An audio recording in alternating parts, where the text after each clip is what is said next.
For thousands of Indian families living in the US, becoming a US citizen, that is one of the biggest milestones. But for many elderly immigrants, there is one major hurdle: the citizenship test. Learning English at such an advanced age, not easy. Memorizing American civic questions, it can become more difficult. Many senior citizens spend months preparing for the examination, while others they worry that age and declining health it may prevent them from becoming a US citizen. However, the US immigration law it does provide certain exemption here.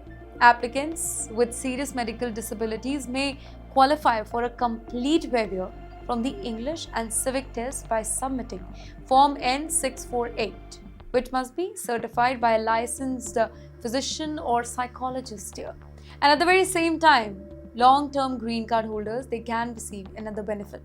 Under the 50-20 rule, people who are at least 50 years old and they have held a green card for 20 years, they may take the civic test in their native language. Similar exemption exists under the 55-15 and 65-20 rule, well, making the naturalization process easier for many elderly immigrants here. But you know what? Immigration lawyers say that these exemptions they are often misunderstood. Many people assume anybody with health problem can avoid the test. That's not true. USCIS carefully review every medical waiver application, and applicants they are often asked to submit additional medical record and detailed explanation before approval is granted. And the message is clear here. US citizenship remains possible for many senior citizens, but the process that still requires careful preparation and legal guidance. Anybody considering naturalization, they should understand the rule very thoroughly instead of depending on rumors and misinformation. Can you imagine working hard for years to buy your dream home? Then imagine selling that home, not because you wanted to move, but because you need money to fight your husband's freedom. Well, that is very heartbreaking, but it is reality for one American family.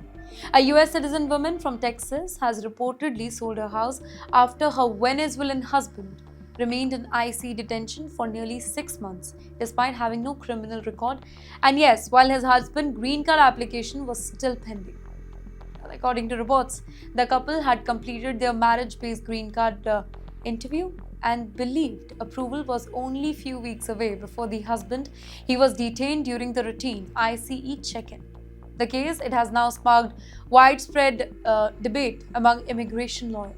They argue that in previous years, many undocumented immigrants with pending green card application they were allowed to remain free while their cases they were being processed. But under the stricter immigration enforcement, detention has become far more common.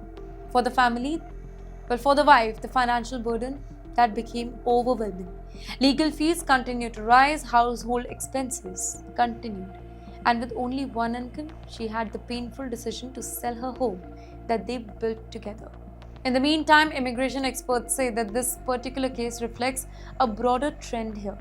Across the US, undocumented immigrants, even those married to the American citizens, they are now facing increased enforcement, longer detention period, and growing uncertainty while waiting for their case to be heard.